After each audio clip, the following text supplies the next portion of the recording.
Hablemos sobre conocer el mundo y la ciencia. De la capacidad del hombre de descubrir el mundo.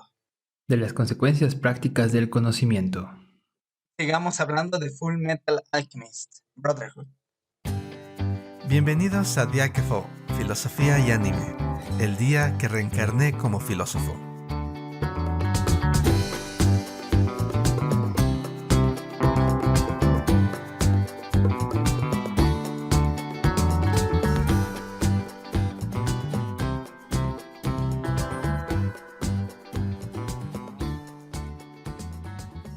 ¿Cómo es que la ciencia tiene poder? ¿Qué confianza podemos tener de que el mundo es posible de conocer y controlar? En el centro de Full Metal Alchemist Brotherhood está la idea de una disciplina o técnica capaz de modificar al mundo. Dado los problemas de nuestra época como cambio climático o la pandemia de COVID-19, esta serie nos ofrece la oportunidad de pensar sobre si podemos o no podemos conocer la verdad del mundo y controlarlo. Este ya es el cuarto episodio en que Javier, Lalo y yo hablamos sobre Full Metal Alchemist y me gustaría empezar recordando si en el episodio anterior hablábamos sobre un tipo de verdad, aquella que se refiere quizás a la historia o a lo político. Hoy nos toca hablar sobre una verdad quizás diferente, la verdad del mundo, la verdad que transforma la materia en otra cosa, la verdad de la alquimia. ¿Qué piensan Lalo o Javier sobre el poder de la alquimia en la serie? ¿Creen que nos puede decir algo sobre el poder que tiene la humanidad sobre el mundo real? Bueno, pues vamos a comenzar polémicos. Y así como la sesión pasada llegamos a comentar también que podemos poner en duda aquello que se considere lo verdadero y que puede haber una manipulación de esa verdad. También podríamos poner en duda si realmente existe algo como la verdad del mundo y esa verdad sea algo que realmente pueda ser alcanzado, perdurable y que nos permita además manipular el mundo con ello, ¿no? En el anime se habla o se muestra que uno puede abrir la puerta de la verdad o la puerta del mundo y conocer aquello que te permita manipular fácilmente el mundo. Pero justo el desarrollo de los hechos nos va mostrando que no es lo único que hace falta para tener un control. Parece que debemos recurrir a otro tipo de cosas, ¿no? E incluso el factor social no deja de estar presente. Porque sin el apoyo de otras personas, pregúntele a Father, no se puede lograr llevar a cabo la alquimia más grande y poderosa. Entonces, bueno, arrancamos críticos, arrancamos con la pregunta también si realmente puede haber algo considerado la verdad y qué tan eficiente es esa verdad, ¿no? O al menos en términos humanos, qué tanto podemos hacer con ello. Bastante polémicos comenzamos. Y es que no es un tema tan sencillo de exponer, ¿no? Muchas de las veces pensamos que la ciencia nos entrega verdades, ¿no? Verdades que son incuestionables. Creo que en el capítulo de hoy estaremos hablando bastante sobre este tema de si realmente esas verdades que nos entrega la ciencia son verdades, valga la redundancia. Una de las cosas que, como bien comentaban era esto sobre la alquimia, ¿no? ¿Qué es la alquimia? ¿Qué nos enseña la alquimia? Bueno, quiero comenzar con una de las ideas centrales. Creo que esto lo podrán desarrollar un poquito más. Y es que la alquimia es una ciencia que tiene ciertos símbolos, ¿no? Símbolos que nos permiten manejar la materia. Sin embargo, creo que detrás de esta afirmación podemos plantear dos posturas, ¿no? La primera postura sería si estos símbolos existían en el mundo y el hombre fue capaz de descubrirlos, o si de cierta manera el hombre fue capaz de inventar ciertos mecanismos que nos ayudaran a manipular la materia. De cualquier forma, estamos viendo dos posturas. A lo mejor no se ve ahorita muy bien, pero la primera postura, y esto es para ustedes, nuestros oyentes, es que el mundo tiene una estructura de la cual el hombre es capaz de develar. Una estructura que nosotros solamente tenemos que hallar ese camino para encontrarla. La otra nos mostraría al mundo como un objeto que nosotros tenemos que manipular. A partir de aquí es como a lo mejor también el carácter de ciencia que nosotros tengamos, la concepción de la ciencia que tengamos, será radicalmente opuesta. Estoy de acuerdo con la naturaleza polémica del tema y sobre realmente está o existe para empezar la verdad y luego si existe puede ser alcanzada por el ser humano en particular. ¿Puede alguien realmente decir la tengo aquí en la mano? Y ya hablábamos, como bien decía Javier ahorita, está este problema de que la verdad puede ser o la podemos concebir como algo que construimos. Pero aquí el problema está en cuando empezamos ya a hablar de la alquimia en el caso de la serie, o quizás de la ciencia en el mundo real, está en que, a diferencia de las historias que hablábamos en el episodio anterior, hay algo, no sé si llamarlo innegable, pero hay algo evidente en los efectos del tanto la alquimia como de la ciencia en nuestro mundo. Y está en el hecho de que pones unos símbolos en la Tierra, en el caso de la alquimia. Y lo que ocurre es que la materia enfrente de tus ojos cambia, ¿no? Se repara el radio del que hablábamos antes. Aparecen muros y manos y aparece fuego espontáneamente. O se expande el fuego espontáneamente. Y, o sea, realmente está ocurriendo algo en el mundo. Gracias al uso de estos símbolos que mencionabas, Lalo. Y en el mundo real yo creo que esto ocurre cuando empieza la revolución científica y aparece, creo que quizás la cosa más espectacular fue cuando aparecen estas fórmulas matemáticas newtonianas que son capaces de decir cómo se están moviendo, de predecir cómo se van a mover los objetos celestes en el cielo. Realmente tenemos símbolos aquí que parecen indicar, parecen gobernar, parecen controlar aquello que se está viendo de forma evidente allá afuera. No lo veo llamar innegable porque siempre está este aspecto de los sentidos nos pueden engañar, hay ilusiones, hay un demonio controlando lo que percibimos, pero hay una evidencia allá afuera, externa, que aparentemente está conectada con símbolos que tenemos aquí. Y entonces es un gran problema para explicar cómo es que tenemos estas descripciones que creo que en nuestra era contemporánea están muy ligadas a las matemáticas, a la estadística también, y que parecen podernos decir, si haces esto va a ocurrir esto otro. Si manipulas la materia bajo estas condiciones, con estos números, vas a obtener este resultado que es deseado o quizás que no es deseado. Y tenemos todas estas máquinas, ¿no? Para empezar, estas computadoras, internet, los teléfonos, para que estén escuchando toda esta tecnología que está habilitada por estas descripciones. De alguna manera, las herramientas que tenemos ahorita están construidas sobre eso. Entonces hay una evidencia ahí, no es simplemente un cuento, es algo más que un cuento, pero quizás todavía le queda algo de cuento ahí. Y esa es la parte interesante cuando hablamos de Fullmetal Alchemist, porque la alquimia, si lo recuerdan, está construida por una entidad que es Father. Hay un homúnculo o una serie de homúnculos. Quizás ya lo podríamos llamar el homúnculo original, que es el que permite, extiende una red abajo del país y que sostiene esta capacidad de la alquimia.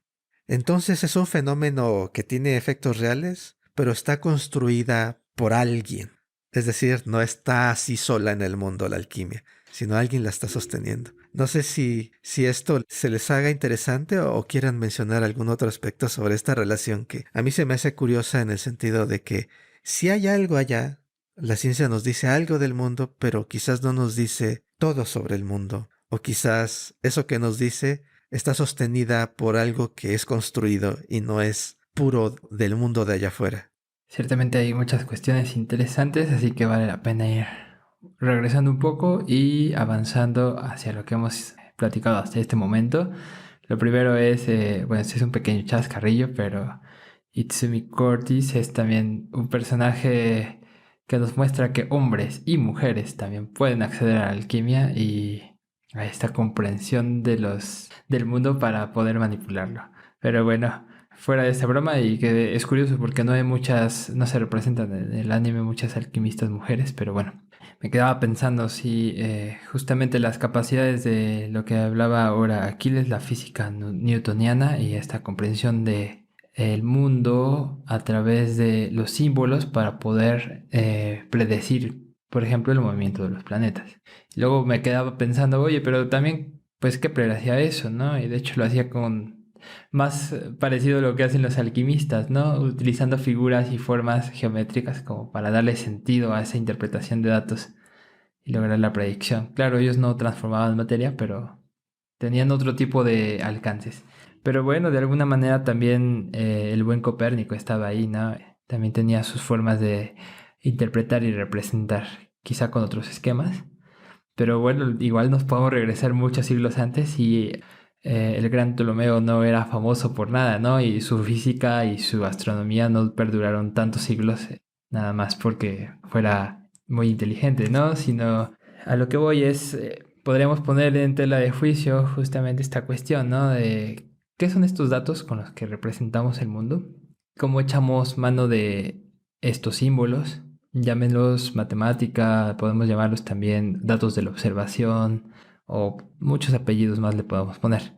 Algo interesante es justamente preguntarnos, ¿no son construcciones de la humanidad misma, de la mente humana, para poder alcanzar esa forma de comprender y analizar y posteriormente ofrecer una predicción quizá o por lo menos una mejor captación de aquello que será el mundo? Pero bueno, esto hablando en términos de la historia humana y en particular de la astronomía, ¿no? Si nos vamos al anime, creo que, digo, no quiero sobreinterpretar, pero me parece que si hay un personaje que comprende esto y tiene esa postura, bueno, no es el único, pero es uno que además tiene este descubrimiento en una pelea muy emocionante, es Al.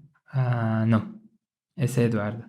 En su primera pelea que sostiene con Nvidia, le cuesta mucho enfrentar a ese enemigo porque realmente lo supera en fuerza y en capacidad. Y sin embargo, él comprende la situación, comprende que la alquimia que usa Nvidia o la materialización o la manipulación de la materia tiene base en el carbón y pensando en eso puede manipular diferente el mundo, ¿no? Se da cuenta de que puede cambiar su estrategia de acción. Bueno, a partir de ello empieza como a ganar terreno frente a Nvidia. Otra escena que puedo memorar acerca del anime y bueno, aquí espero no hacer el gran spoiler, pero bueno, ya vamos en la cuarta charla sobre Full Metal, ya creo que para este momento muchos ya vieron buena parte del anime, espero por su bien. Pero bueno, la cuestión es, en algún momento tienen un problema para interpretar las notas de que hace el hermano de Scar para desarrollar una diferente forma de alquimia que también mezcla un poco de alquestria. Y bueno, tienen problemas para encontrar como cuál sería la solución o qué podría ayudar a la lucha contra Father. Y justamente creo que es May quien en un alboroto de papeles descubre que puede interpretar y reacomodar toda esa información que el hermano Scar ha desarrollado para hacer una nueva manipulación del mundo basada quizá en otro tipo de observaciones, ¿no? Y bueno, creo que esos datos son bastante interesantes. Pero bueno, por ahora me quedaré acá que ya me estaba emocionando con la charla. No, está bastante bien lo bueno de todo es que nos traes ideas para pensar, ¿no? Ahorita que estabas comentando sobre esta batalla entre Edward y Envidia, lo que comentaste es esta idea de que Edward se dio cuenta de que la alquimia que estaba utilizando este homúnculo estaba hecha sobre la base del carbón.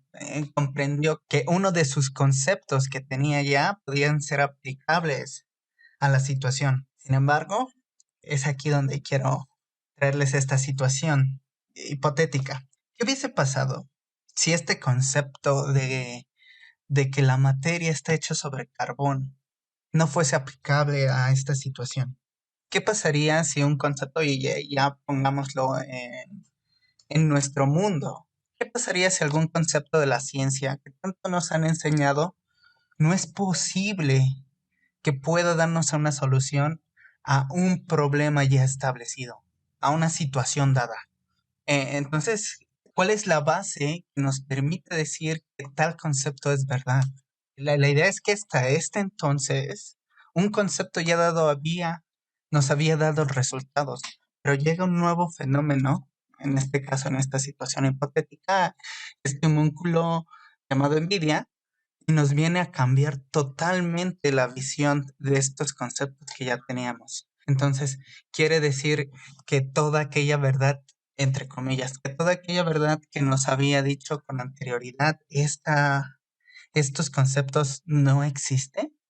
Y como también comentabas, esto también es muy interesante este hecho de que la información que tenemos se puede reacomodar, se puede crear una nueva ciencia. La pregunta es el hecho de que si todo lo que ya nos han dicho, nos han enseñado, es realmente verdadero o hay ciertos lugares por los cuales la verdad se nos cuela y lo que nos enseñan no es totalmente cierto. Esto también se puede ver en el ejemplo que nos dabas, ¿no? Entre la concepción ptolomeica y la concepción de Galileo Galilei sobre el universo, ¿no? ¿Cuál es el criterio de verdad sobre el cual un sistema se decide y sobre el cual el otro es descartado? Como bien decías, hasta ese entonces, hasta cierto punto, un sistema funciona y a partir de tal, el otro, bueno, llega uno nuevo y comienza a explicar el mundo de una manera mejor. Lo que sucede es, ¿qué pasa con el concepto de verdad? ¿Cuál es el criterio de verdad que tenemos para decir que la ciencia, que por ejemplo hasta ahorita, hasta este momento hemos consumido, llámese Einstein, llámese cualquier otro científico que se les venga a la mente, todo ese conocimiento es realmente cierto, verdadero? ¿Cuál sería nuestro criterio para llamarle así? Esta parte que mencionan los dos sobre el cambio, el reajuste de las ideas y particularmente la forma en que lo estás planteando, Lalo, se me hace crítico en nuestra época en términos de la confianza que podemos tener o no tener a las descripciones científicas.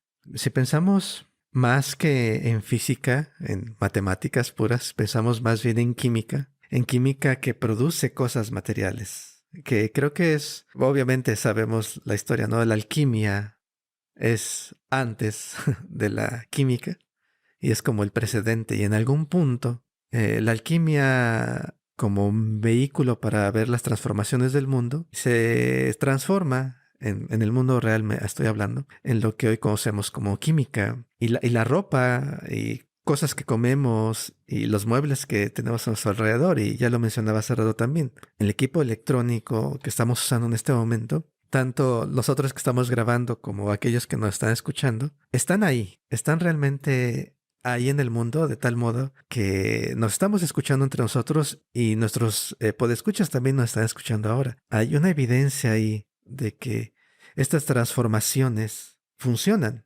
¿no? Entonces el problema está en que realmente están funcionando.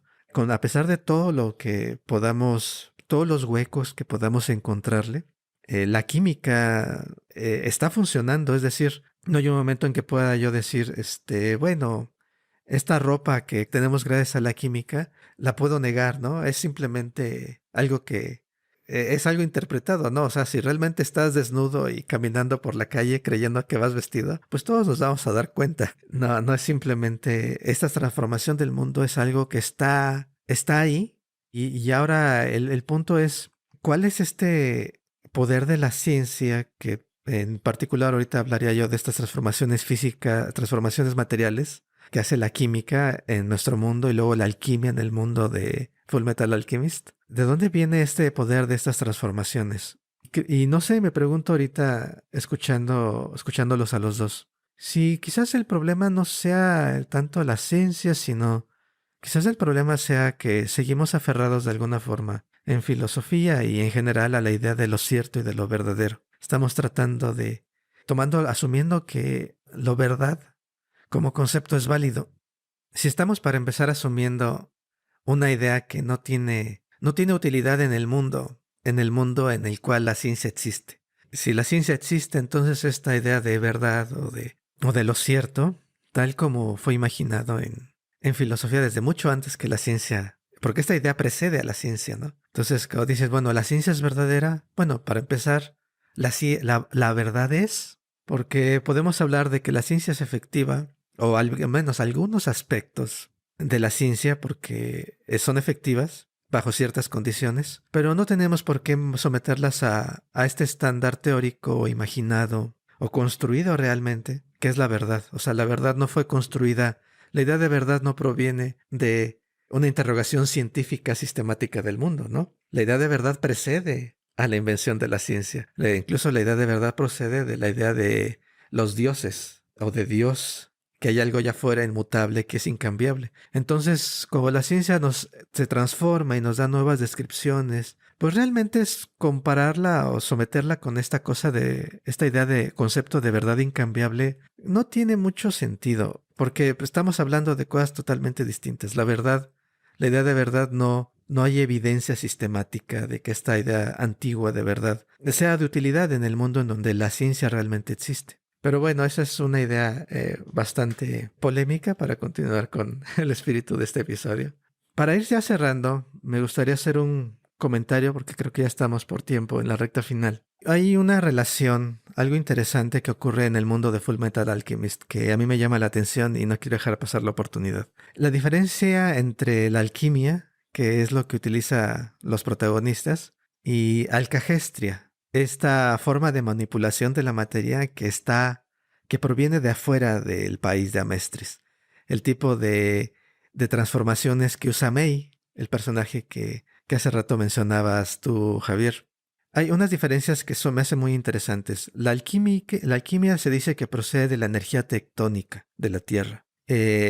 Proviene de algo inorgánico. Y su utilización en Amestris está hecha para fines prácticos, para fines científicos, digamos. Por eso Edward piensa en términos de carbono y demás. Es manipulación principalmente de lo inanimado. Y en cambio, alcagestria se basa en algo que ellos llaman el pulso del dragón, un flujo de energía vital. Están hablando de una conexión con lo vivo. Y de hecho, la alcagestria se usa principalmente en medicina. Y si recuerdan, Mei y Lee, dos de los extranjeros que aparecen en la historia, están buscando el elixir de la vida, la fuente de inmortalidad, porque la alcagestria en su país es una forma, se usa principalmente en términos de medicina, de sanar el cuerpo, de preservar la salud. Y bueno, que el extremo de eso, de preservar la salud, está en ser inmortal. Y por otro lado, alcagestria es, digamos, el fenómeno puro, sin interferencia. Y por el otro, la alquimia es algo controlado, que solamente existe de la forma que lo hace, gracias a que Padre tiene una red de tubos y de conexiones en toda el área. Y Padre puede controlar y apagar la alquimia. Hay un momento en la historia en que suspende la alquimia para todos, creo, excepto para sí mismo. Porque Él está en control, depende de Él que funcione la alquimia tal como la conocen en ese país. Y hay dos similitudes con la ciencia, en el sentido de que la ciencia realmente también podemos decir que no es pura, está bajo el control de alguien. Hay una tradición científica, no hay alguien individual en control de la ciencia, pero sin embargo hay una tradición histórica, hay marcos conceptuales teóricos que controlan lo que es la ciencia. Y de hecho, si no estás de acuerdo con los programas científicos en facultades, universidades, etcétera, pues simplemente te pueden apagar, te apagan tu alquimia, ¿no? No puedes titularte o no te dan recursos para tu investigación. Tienes que plegarte a lo que en este momento está visto como válido, porque pues está la tradición y está lo aceptado, ¿no? En ese sentido, hay una entidad que en este caso no es individual sino colectiva, que controla y hace posible que la ciencia opere, ¿no? Y en ese sentido se me hace similar a la alquimia. Y también es algo muerto, realmente. Tratas la ciencia sobre dividir partes. Tratar la naturaleza no como algo vivo, sino como algo que puedes partir y dividir. Algo muerto. La física o la química no está pensando en que los átomos están vivos o en un flujo vital entre los planetas y demás, ¿no? Es algo que podemos cortar en partes sin ningún problema y luego armarlas como un Frankenstein. Y son dos cosas que se me hacen interesantes en esta metáfora, en que realmente podríamos pensar en que estamos en el país de la alquimia, en este país en el cual hay algo detrás que sostiene estas descripciones que tenemos y al mismo tiempo estamos tratando la realidad como objeto, como algo muerto, que podemos dividir y reconstruir a nuestro capricho. Sí, siempre son muy sabrosas las críticas hacia la producción y desarrollo científico. Hay mucho de dónde agarrar, claro, es un tema bastante vasto y complejo, ¿no? Lo vamos a acotar en unos minutos, pero es emocionante la dirección hacia donde apuntas, Aquiles. Igual me gusta bastante esta otra cuestión que mencionabas hace unos minutos, la distinción entre las dos grandes formas de manipulación del mundo, ¿no? Tenemos alquimia y alquestria, y me gusta pensar cómo te lo plantean en el anime, ¿no? Por un lado, la alquimia como parte del principio de equivalencia y la alquestria parte de un intercambio en el flujo, ¿no? Y bueno, podría parecer como dos vías que van en direcciones distintas, y sin embargo siempre me encanta recordar a Eduardo construyendo balcones y a May atacando a Alphonse o a Vader o a quien le dé la gana atacar. Es emocionante pensar las posibilidades que se abren ante ese par de formas de interacción y manipulación con el mundo, ¿no? Y bueno, desafortunadamente no hay un desarrollo tan profundo del hermano de Scar, pero creo que él justo buscaba esa comprensión, ¿no? Ver en qué punto existen las coincidencias. Pero bueno, esas son especulaciones, me quedaré por aquí con eso. Bueno, qué decir. Este capítulo ha sido bastante interesante. Y como comentarios finales, una de las cosas que se me hace muy interesante que aquí les comento fue este hecho, ¿no? De que la idea de la verdad no sirve en el campo de la ciencia, puesto que sus objetivos son distintos, ¿no? Creo que hoy en día este concepto de hacer que los fenómenos tengan su correspondencia con una idea, creo que ya ha pasado. Hoy en día lo que, y me atrevo a decirlo sin saberlo realmente a partir de estos pensamientos que acabamos de compartir con ustedes, es que pues la ciencia busca que algo sirva, ¿no? Lo que busca es que la ciencia pueda desarrollar algo. Entonces, una de las cosas que podríamos decir a partir de esto es que también tendremos que cambiar nuestro concepto, nosotros, nuestro concepto que tenemos sobre la ciencia, ¿no?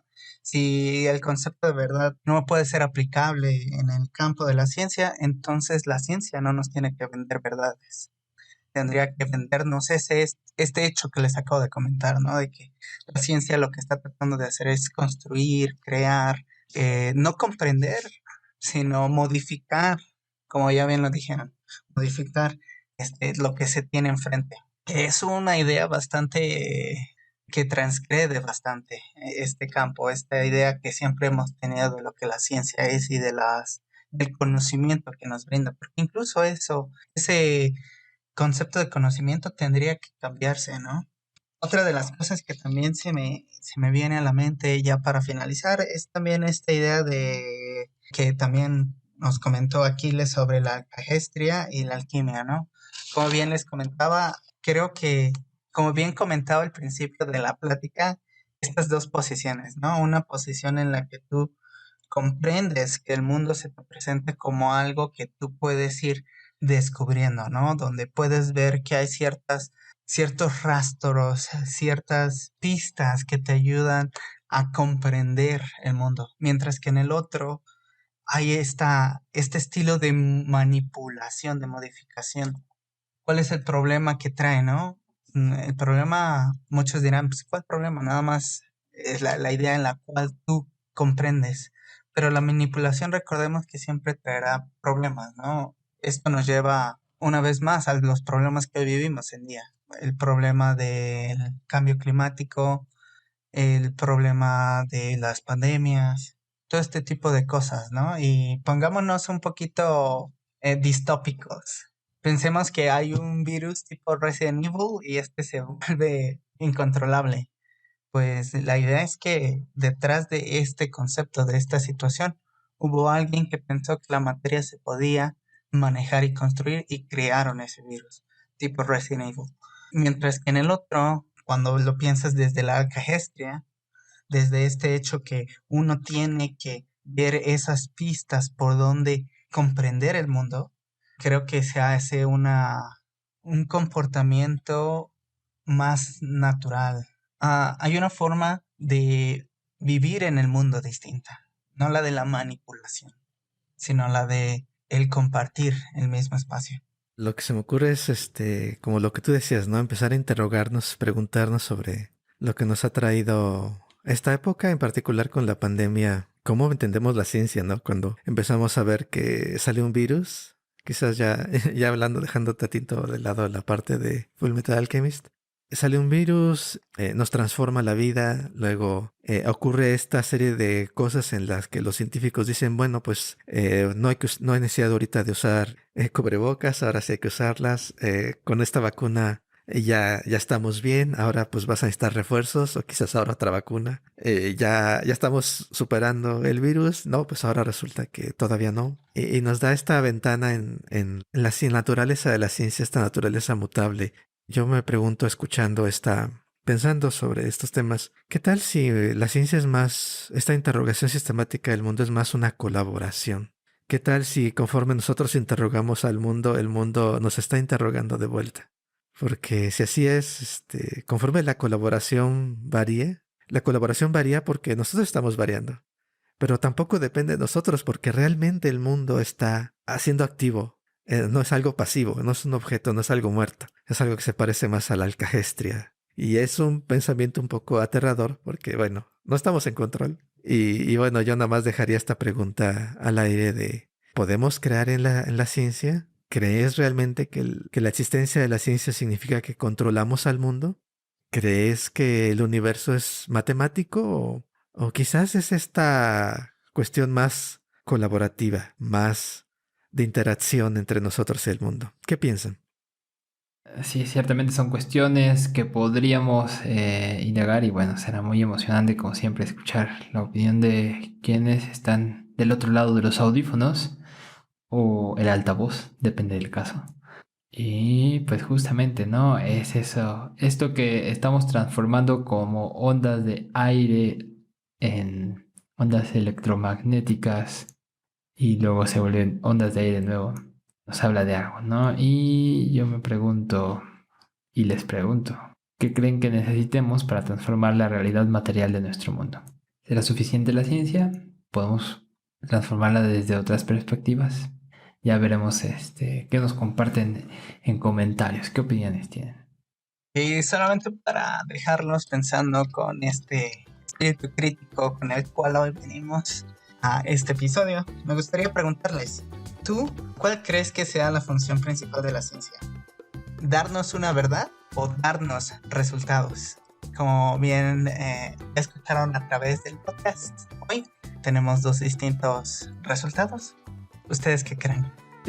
Bueno, pues como siempre ha sido un gusto esta charla y escuchar a los queridos colegas Lalo Aquiles, pero también será emocionante tener opiniones y comentarios de las personas que andan escuchando estas charlas, ¿no? Y para ello tenemos nuestras redes sociales, Facebook, Instagram y por supuesto también YouTube, donde pueden colocarnos bonitos comentarios y opiniones, darnos muchos likes y compartirnos, porque bueno, eso va a ayudar a que podamos crecer en el proyecto de Diáquefo. Y si no se encuentran muy a gusto en estas redes sociales, también nos pueden enviar sus comentarios a nuestro correo electrónico filosofiayanime@gmail.com filosofiayanime@gmail.com. No olvides visitar también nuestra página web, donde encontrarán todos los episodios, así como enlaces a nuestras redes sociales. filosofiayanime.com filosofiayanime.com. Muy bien, pues como siempre agradecer a ambos, Javier y Lalo, y también gracias a nuestros escuchas y la invitación para que nos sigan acompañando en estos episodios tan interesantes. Nos estamos viendo en el siguiente podcast. Nos vemos. Bye. Bye. Chao.